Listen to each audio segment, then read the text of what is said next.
The following was recorded in front of a live studio audience at the Studio 21 Podcast Café. Welcome to this episode of Pit Life BBQ. Gather round the pit with your hosts, Johnnie Mags and Messy Mike. Let's talk barbecue. What's up, everybody? Coming to you from the Bobby and Jack's Memphis Barbecue Sound Stage, located inside the Studio 21 Podcast Café in Salem, New Hampshire. It's the Pit Life BBQ podcast, where we talk everything barbecue and a lot of other topics that we would normally talk around the pit. As always, I'm joined by Messy Mike. Hello. How are you? Good, pal. How are you? I'm doing good, thank you. What's going on? Nothing much. We had a nice day off today. That we did. We had the day off. So we've been busy. Yeah. Decided to smoke some ribs. Not only do we talk barbecue, but if folks can see here, we actually do cook it. Can you get it in front of that thing? I don't even know if that thing works. You just have to turn it on. Yeah, that's true too. Hey, there you go. Look up there, Johnny. You can get those ribs in there the you picture. Go. Right there. All right. Oh, there we go. Oh, yeah. Tilt it a little. Don't spill them, though. They're precious. Ain't spilling. Got a couple racks. Throw this one in particular. I'm going to have to eat that one. You going to show that one? Oh, we're going to show that one. Oh, Yeah, it was cold. It wasn't bad, actually, though, without the wind. So keeping temp wasn't too bad. Now that's looking nice. There we go.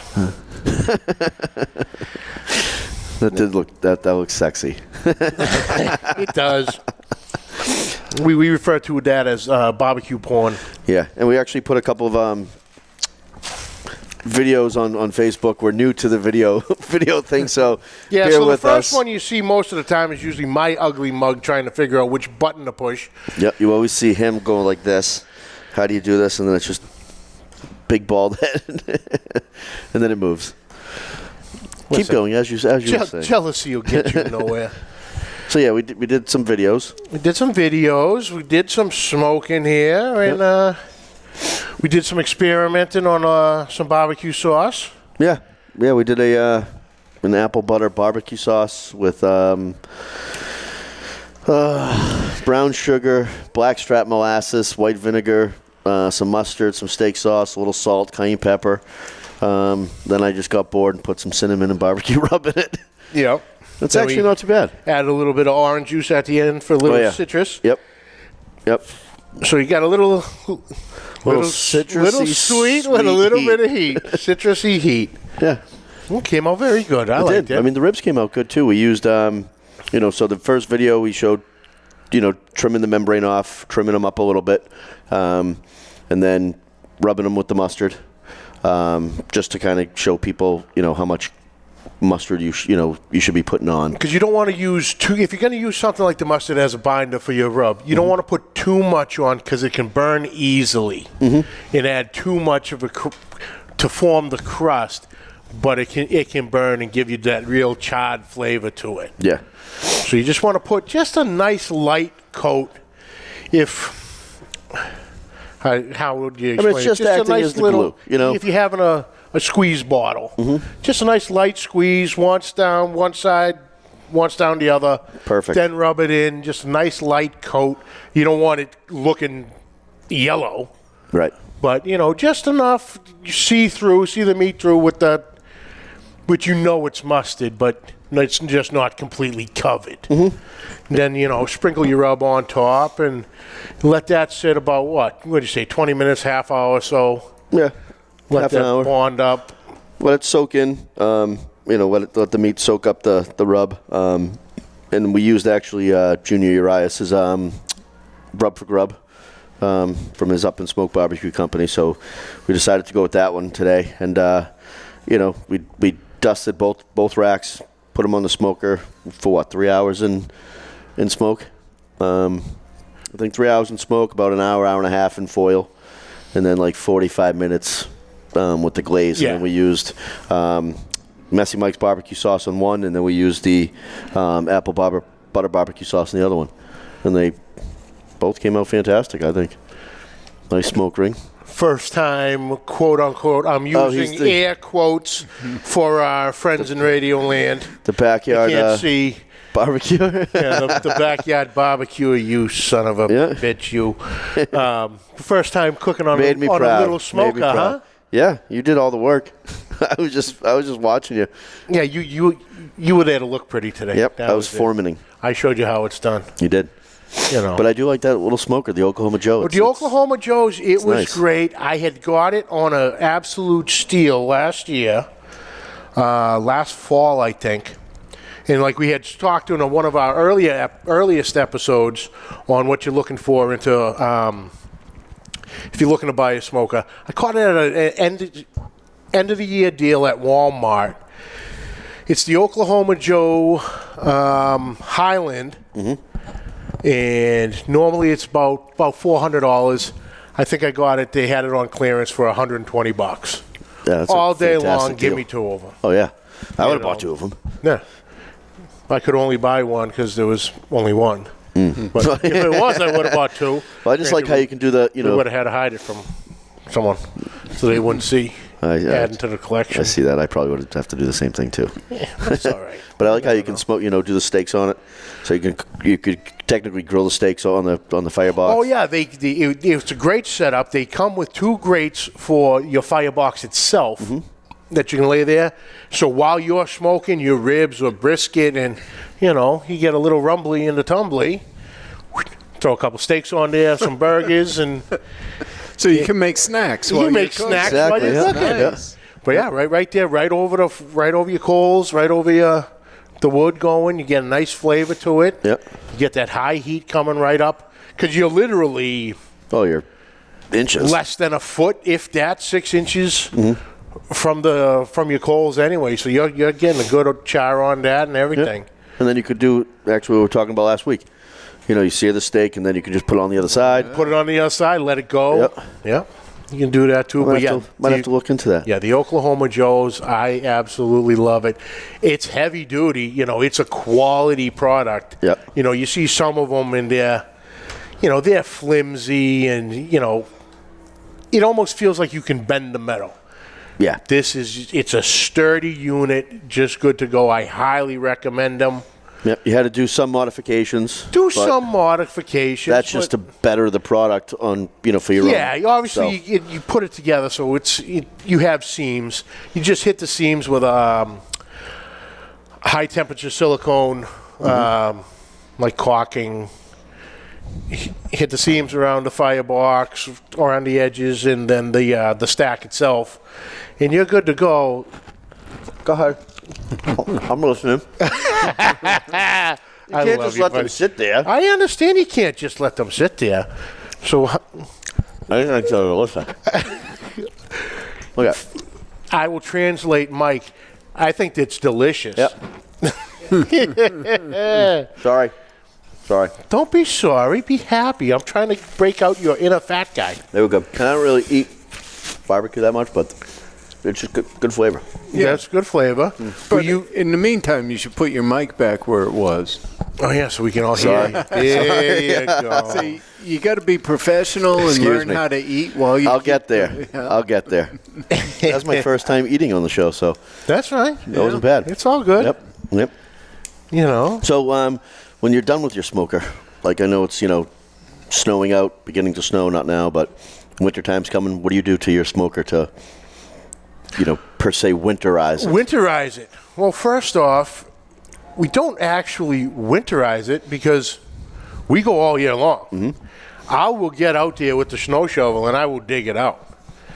We ran into a little bit of issue somewhat today, not major issue, but we had to spend more time on fire control, temperature control, because it was 30 degrees out today. Right. And also you're in it's kind of like a wind tunnel.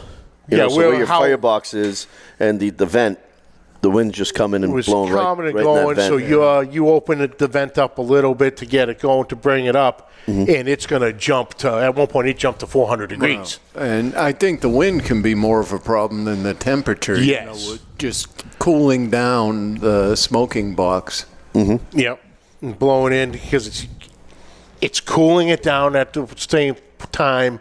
It's also stoking the fire some more too. Right. So you're having a major fluctuation. So you really have to, watch it. So it was a little bit of an effort, but that's part of what we do.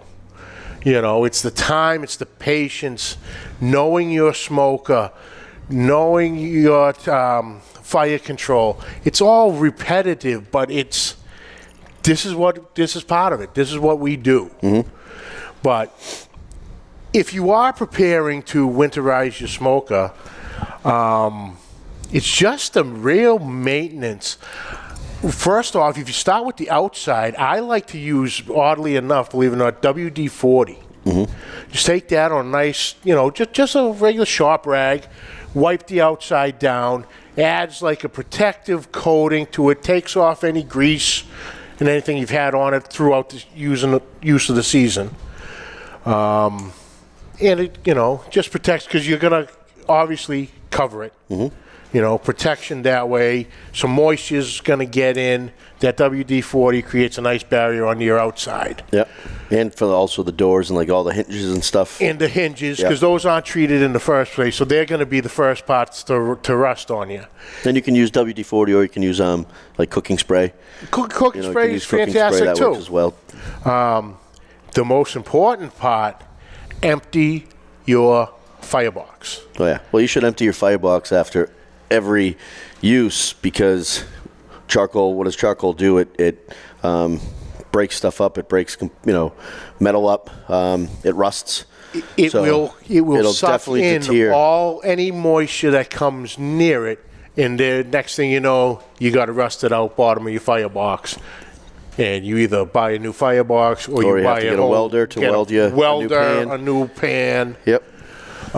So it's very important with that. Even a shop vac works great.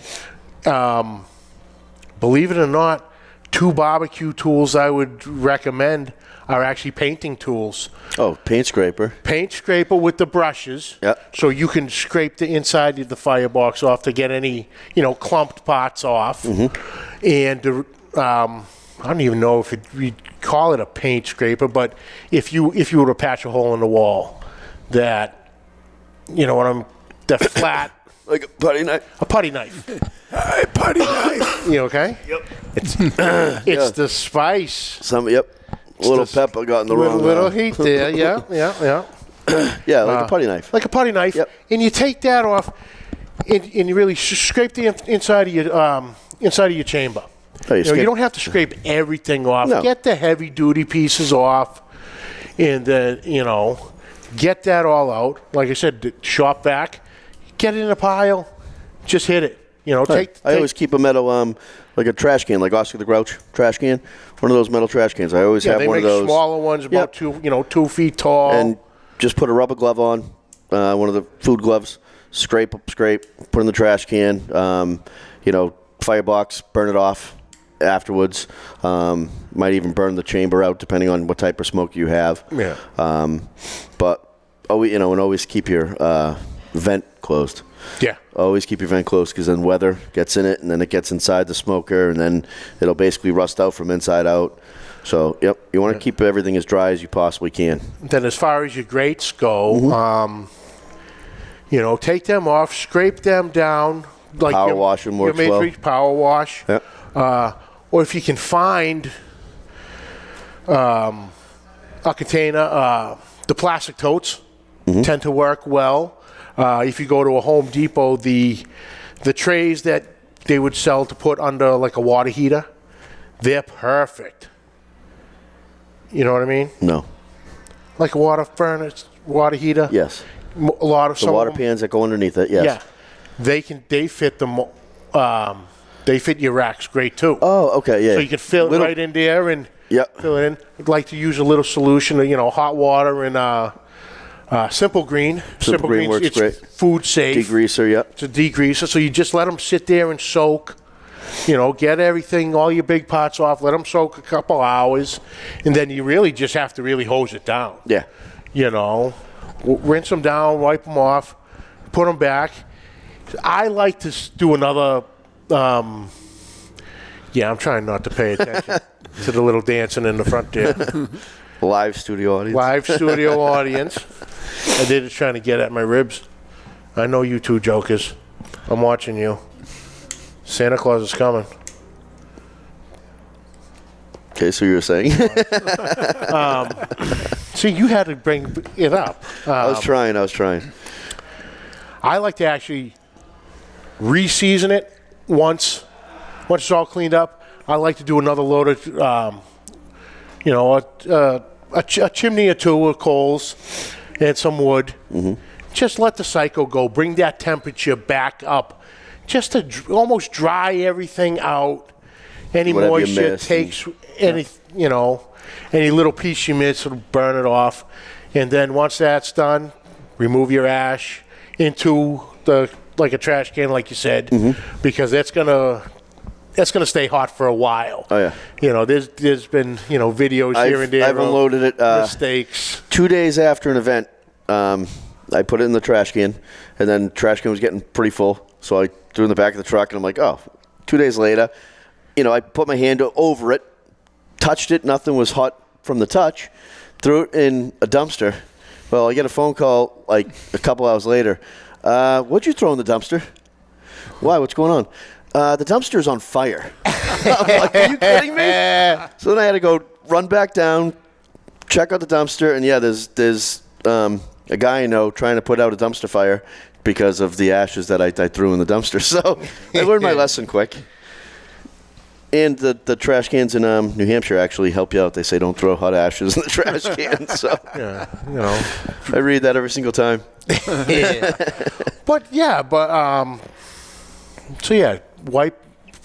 Wipe it all out again. Hit it with the shop vac, or get everything out. Then you're ready to put it away for the winter if you so choose. Yeah. And I mean, I'd even go as far as putting a tarp over it. Most of them come with a cover now. Yeah. Well, I'm talking about like a smoker like I have. Yeah, you have. Mine comes with a cover, but it's a pain in the neck to put the cover on. So I just put a tarp or two over it and bungee cord. Yeah, it's fine. tight. Yep. You don't worry too much about moisture. No. The one that really beats up your equipment, believe it or not, is the sun. The sun can do a number on your thermometers, your temperature and the gauges. salt if you live by the ocean. Salt, well, yeah. So that'll eat everything alive in a heartbeat. Yep. But if your smoker's out in the element all the time and it's rain, snow, whatever, it just takes a longer time to heat up, and all the moisture has to get out, and that's why when you heat up some smokers, you'll see them sweating, and you'll see all the drip in, and whatever's in there, and you're like, oh crap, what is this? It's sweating, it's sweating out and just trying to get up to temp, and so little tip. So that's pretty much that for winterizing. Just take care of it. Yeah. But if you can, use your smoker all year round, or grill all year round. Oh, absolutely. So you get a little cold, get a cup of coffee, or a little whiskey, whatever warms you up. Whatever warms you up. Yep. That's fine. Remember, you're standing by a firebox that's a couple 100 degrees, so that's a lot warmer. But, if you do, you do. If you don't, you don't. You're going to get back at it next season. Right. Work on your stuff. Like we played around with a barbecue sauce today. What would you like for a side with those ribs, Mike?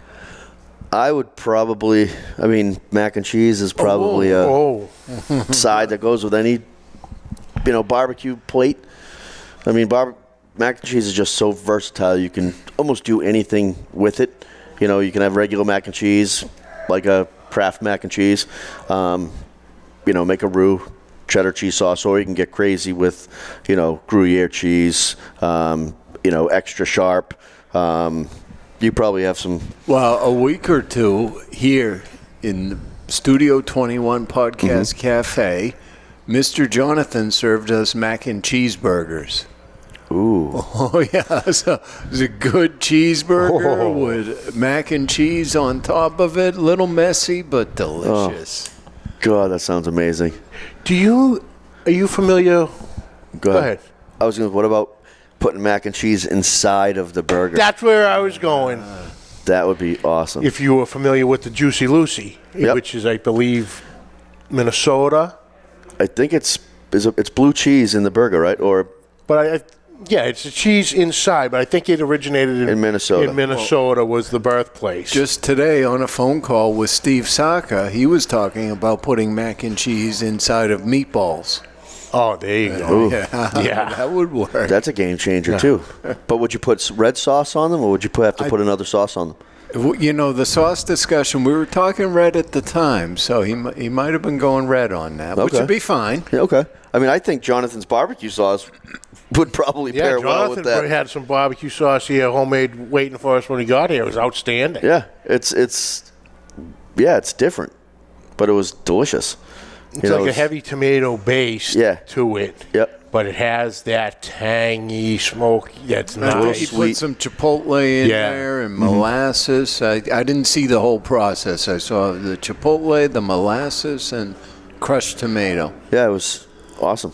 He's got a jar bigger than those jars. Got a couple comments. Billy, and coleslaw, beans, Mexican sweet corn from Jeremy. Absolutely. All right, we'll talk about Mexican street corn next show. Because that you can get into, that's like a huge topic, yeah. Okay. So, yeah, we'll definitely talk about that next show, yeah. We can play that's with that. delicious, too. I have a confession. What? You don't like corn? No, I love corn. Okay. I have never made mac and cheese on my smoker. Have you ever made mac and cheese? Yes. Not out of a box? Yes. Okay. Once. Okay, Only so once. Only once. So to Well, my disappointment. I know. Palpable. Well, normally my wife makes it all the time. All right. yeah, and if you're going to put on your smoker, you basically just want more liquid. You just want more of a sauce to cover the noodle so it doesn't dry out when it But I goes in like the smoker. yours. You like mine? Okay. I think yours is outstanding. Mine is good. Mine is delicious. Yes. I'll do it for you. Okay. No, and I mean we just use my mac and cheese is basically the roux is bacon grease and flour. Then we add beer, and I always use a Boston Lager, Sam Adams Boston Lager. I don't drink it, but I'll put it in my mac and cheese. What's a lager? Boston Lager. Yeah, what's a lager? It's lager. It's a lager. Lager. Yeah. Lager. It's a lighter beer. Lager. Where do we live? Lager. Lager. Thank you. So, I didn't know what you were talking. Speaking of there for a moment. Some Boston Lager, and then I use yellow mustard, ground mustard. Then after that, I use sharp cheddar cheese, Velveeta cheese, cream cheese, provolone cheese. I think Velveeta is a must in all macaroni and cheeses. It is so kids will have it. You know, they want the yellowness of the cheese, and that they pair with that flavor of Velveeta. I think so. Even though it there's adds other something flavors to in it, they still seem to point out. You know, even though we has a little don't hint of exactly Velveeta. know what it is. No one knows what it is because you don't have to refrigerate it. I know it's beautiful. You go in the store and it's right in the aisle. It's a cheese product, but I don't use it. Really? In my mac and cheese. No, I'm sorry. I just don't cater to the kids. I use Gruyere. Yeah. I use a Gouda or a smoked Gouda, yeah. A really sharp cheddar, little jack cheese, and then the grated Parmesan gets mixed with the topping that goes on top. Now, do you do a Ritz cracker topping? No, actually, I use breadcrumbs. Okay. I use panko. Yep. But I was thinking this week, what if you took the hot Cheetos and crushed those up to make It's weird because I was gonna. You That's know crazy. something? I was thinking about that, listening to the Snack Authority on Right. Saturday, Well, that's what Saturday got me morning. going, yeah. The Cheetos, crushing up a Cheetos, because they did an episode on I've cheese never seen that curls, either. or cheese puff, or Yep. cheese doodle. Each company had their own name. My vote still is Jack's. That's my personal vote. Big puffs. The big puffs. Yeah, the little smiley face Yeah. with you Cheetos call it. and Not the compared to- Cheetos, not the crunchy Cheetos. Okay. The the styrofoam ones. Yeah. Sorry, Like the yeah. cheese balls, but in a Yeah. tube. The pack and peanut looking thing. Yes. Those. Yeah. Crush those up. Oh, No, you gotta do the. the Cheeto Yeah. itself. Yeah. The The crunchy. crunchy ones. Yeah. Yeah, definitely the right. hot ones there. Are you on it, Or Mike? I'm on it. All right, good. Yep. So the 11th, 12th, and 13th we'll have a sample of it. All right. So Now We'll definitely do that. Definitely do that. So it'll be my mac and cheese with the Frito topping. Not Fritos, Cheetos. Cheeto topping. Yeah. Fritos is a whole different animal. Nope. Don't go there. Nope, write that Fritos down. are Cheetos. delicious with chili. They are. They are. Melted cheese from jalapenos, a chili, the Frito bowl. Call it. Yeah, we take the bag and you just open the bag up. Just throw it in there. Just throw it right in there. Pulled That's pork, it. little chili. One-stop shopping. Yep. Little cheese. Eat it right out of the bag. Yeah, that's good. Oh yeah. Oh, sorry. All Excuse right. me. Well, Wow. your producer's getting hungry. All right, sorry. Oh, and Rob Manzella, congratulations to Grace and also Courtney, the 2018 Pop Warner cheerleading champions from Reading. So they were down in Florida this week for the they were in their competition. Disney World. So Congratulations, just a little shout out. girls! You worked He listens hard. to the show. Once again, that's it for this week. We'd like to thank you all for joining us. We'd love to hear from you. Send your questions and comments to Pit Life BBQ Podcast at gmail.com. On social media, find us on YouTube, Facebook at Pit Life BBQ Podcast. You can also catch us live. If you can't catch us live, catch us on iTunes and other podcast carriers. Once again, we'd like to thank Bobby and Jack's Memphis Barbecue for helping us bring this to you every week. If you're in the Tewksbury area, it's 1777 Main Street, Tewksbury, Mass, or right on Route 38. Stop by them. Tell them you heard of them from us at the Pit Life Barbecue, and give them a shot. It's coming along. Yep. Real good things coming out of there. So Sorry, I mean it again. Support them. They're helping us bring this to you every week. Like you said, find us on the social medias. Please hit like, subscribe, rate, review, and most importantly, share with your friends. Keep on growing. Let's keep it rolling. And have a good night. Have a good night, Dan. Till next week. Keep the smoke rolling.